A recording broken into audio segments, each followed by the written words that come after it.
अस्सलाम वालेकुम। आज की वीडियो में हम करेंगे जी मोस्ट इंपॉर्टेंट क्वेश्चन जो एक्सरसाइज 1.1 है और 1.2 है नाइन्थ क्लास की मैथमेटिक्स जो कि यूज़ होती है मोस्टली फेडरल बोर्ड और पिंडी बोर्ड में।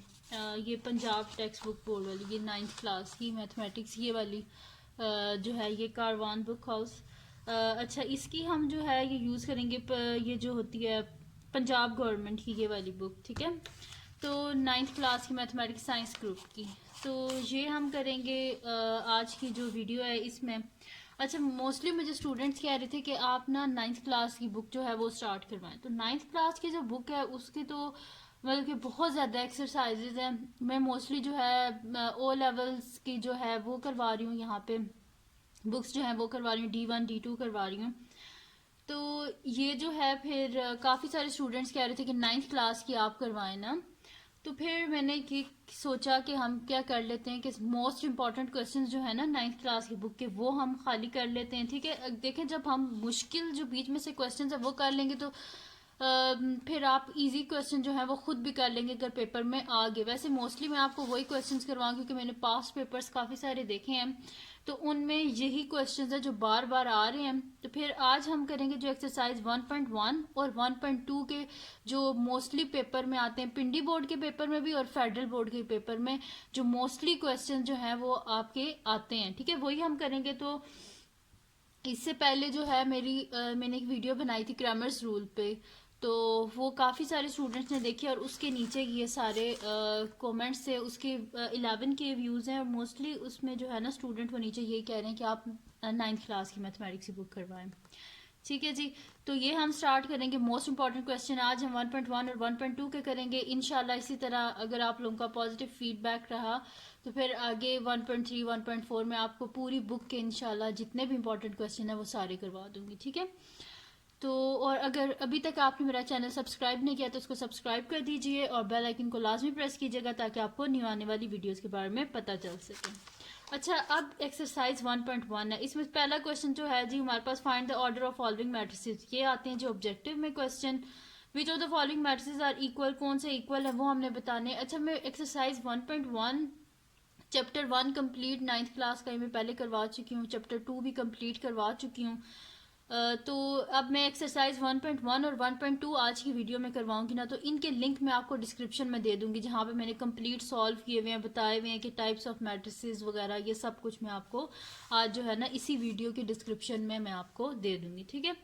अच्छा इस जो एक्सरसाइज 1.1 है इसमें से ये क्वेश्चन और ये लाजमी आता है आपके पेपर में, बेशक फेडरल बोर्ड हो या पिंडी बोर्ड हो। मैंने काफ़ी सारे पेपर्स देखे हैं, पास पेपर सब में ये वाला क्वेश्चन आया हुआ था। इसमें हो सकता है वो यहाँ पे है ना A+C, तो यहाँ पे ये जो वेरिएबल्स हैं इनको वो हो सकता है चेंज कर दें, लेकिन क्वेश्चन जो है वो अगर आपको मेथड आता हो तो बेशक बीच में A की जगह वो यहाँ पे B लिखने से C की जगह A लिख दें तो आप इजीली सॉल्व कर सकते हैं, ठीक है। तो स्टार्ट करते हैं हम इसका। सबसे पहले 1.3 जो है इसका एक ही क्वेश्चन ये वाला जो है क्वेश्चन नंबर 3 ये बहुत ज़्यादा पेपर्स में आता है। तो ये वाला हम करते हैं पहले, वैसे तो पहले करवा चुके हैं लेकिन फिर मैं आज आपको करवा देती हूँ। तो क्वेश्चन नंबर 3 है जी एक्सरसाइज 1.1 पहले हम कर रहे हैं। तो एक्सरसाइज नंबर 1.1 और इसका जी हम कर रहे हैं क्वेश्चन नंबर 3, ठीक है। तो क्वेश्चन नंबर 3 हमारे पास क्या है कि find the value of unknown. जो इसमें अननोन है जैसे कि A B और C और D है, ठीक है, विच सेटिस्फाई द मैट्रिक्स इक्वेशन, जो इस मैट्रिक्स इक्वेशन को सेटिस्फाई कर सकें। तो यहाँ पे जी हमारे पास क्या है A+C C-1 A+2B 4D-6 is equals to 0 3 -7 2D, ठीक है जी। तो उसका सोल्यूशन स्टार्ट करते हैं हम।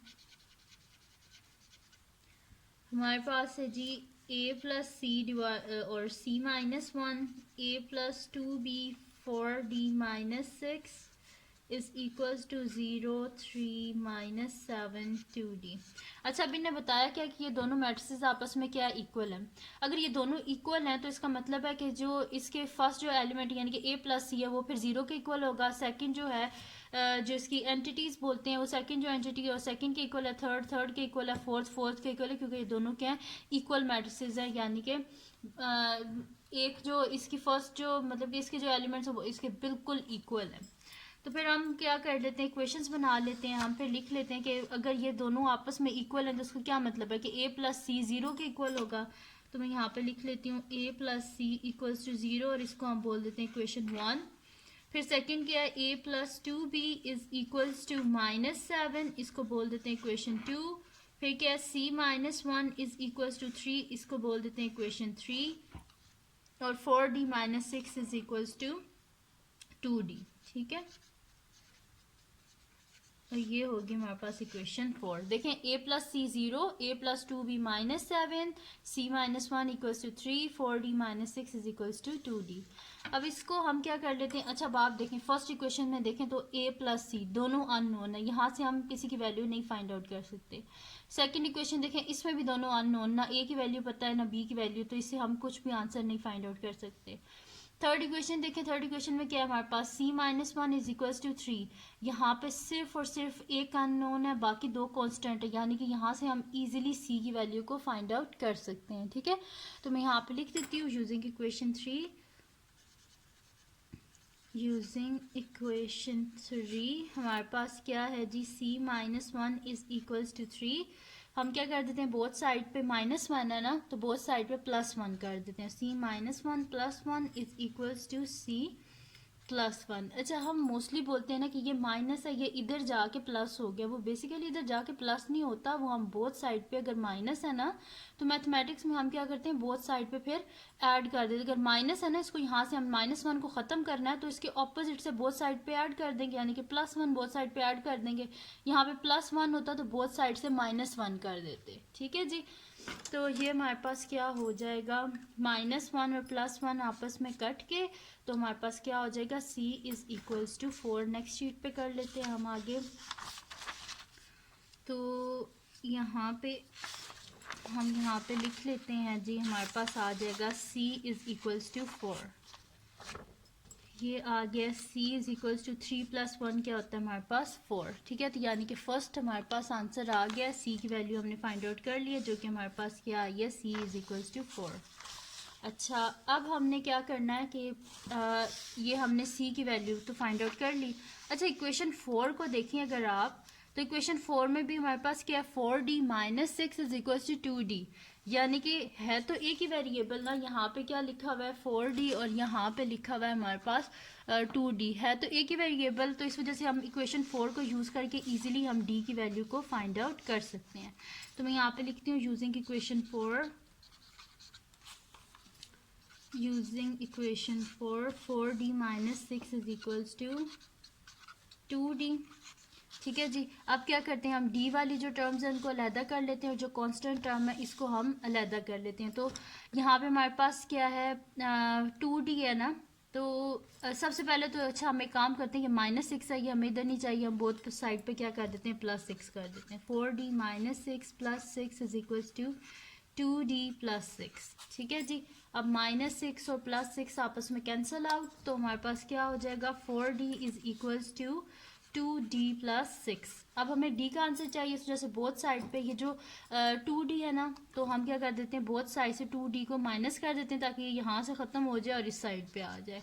तो 4d minus 2d is equals to 2d plus 6 minus 2d। ठीक है, अब 2d और 2d आपस में कैंसिल आउट, तो हमारे पास क्या हो जाएगा, 4d माइनस 2d किसके इक्वल आ जाएगा, 2d is equals to 6।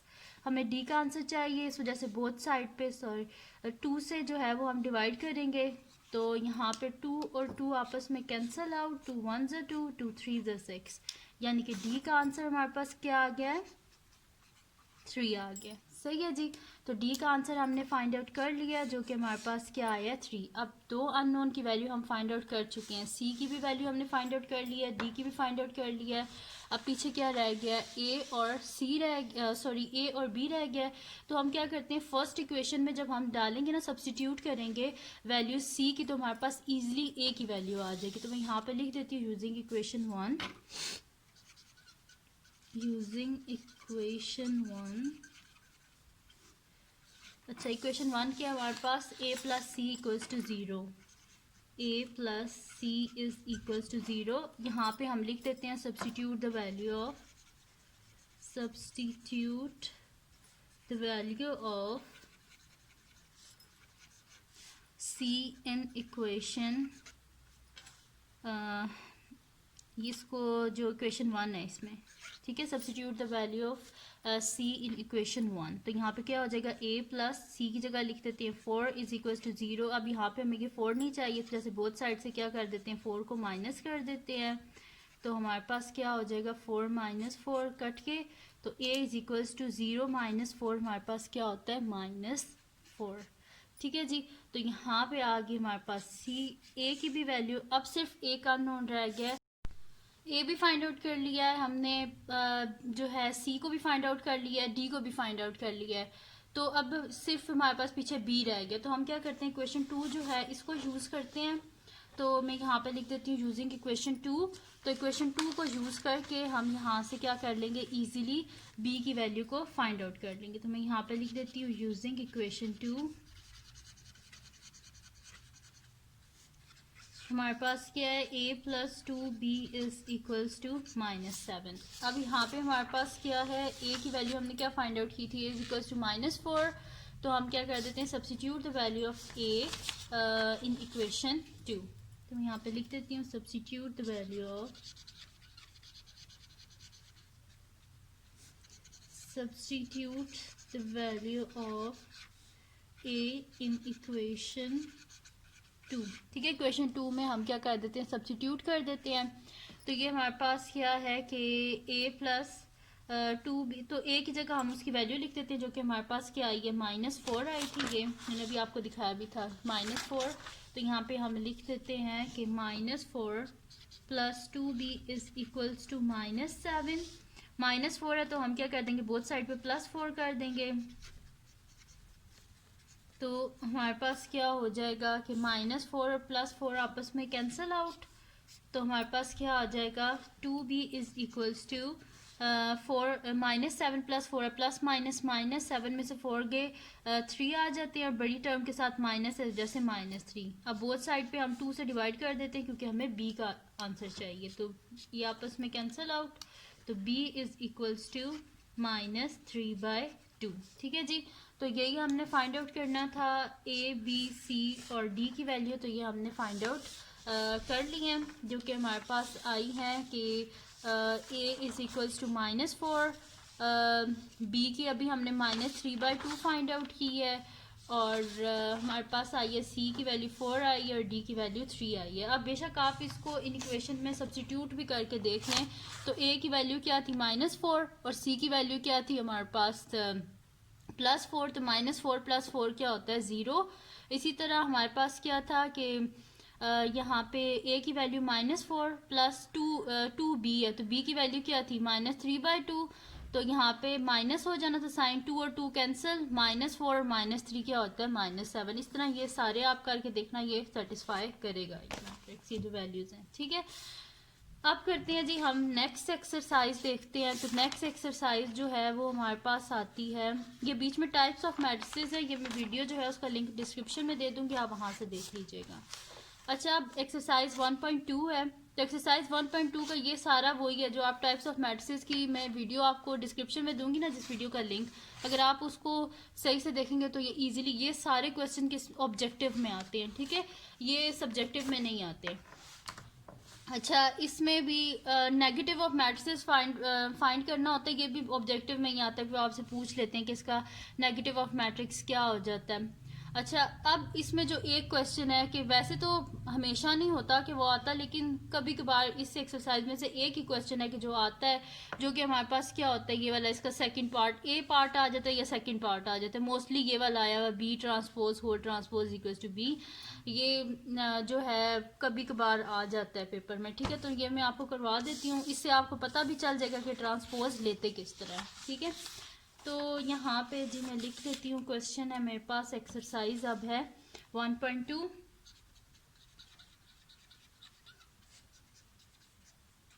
Exercise 1.2। अच्छा, और इसका हम कर रहे हैं क्वेश्चन नंबर 6।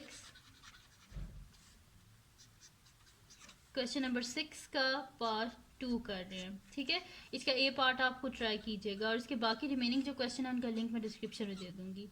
तो b transpose whole transpose equals to b. तो सोल्यूशन स्टार्ट करते हैं। हमारे पास बी मैट्रिक्स जो है वो गिवन है क्वेश्चन नंबर 6 में, जो कि हमारे पास 1 1 2 0। तो मैं यहाँ पे लिख लेती हूँ बी इज इक्वल्स टू 1 2 1 0। तो बी ट्रांसपोज क्या हो जाएगा हमारे पास, ट्रांसपोज किस तरह लेते हैं, रोज जो है वो कॉलम में चेंज हो जाती हैं। तो फर्स्ट रो फर्स्ट कॉलम हो जाएगा, यानी कि 1 1 ऐसे हो जाएगा, 2 0। देखें फर्स्ट रो फर्स्ट कॉलम में चेंज हो गया, सेकंड रो सेकंड कॉलम में, ठीक है। रोज कॉलम में चेंज हो जाती हैं या कॉलम रोज में चेंज हो जाते हैं, जैसे भी कह लें। देखिए जैसे इसका फर्स्ट कॉलम है तो इसकी फर्स्ट रो बन गई है। अच्छा अब करना क्या था कि इसका होल ट्रांसपोज दोबारा लेना है। तो बी ट्रांसपोज का whole transpose is equals to, यहाँ पे हमारे पास क्या हो जाएगा, इसकी फर्स्ट रो इसका फर्स्ट कॉलम, इसकी सेकंड रो इसका सेकंड कॉलम, या first column first row second column second row, ठीक है। रोज कॉलम में चेंज हो गई हैं या कह लें कि कॉलम रोज में चेंज हो गए हैं, ठीक है। First column first row second column second row, ठीक है। ये हो गया हमारे पास।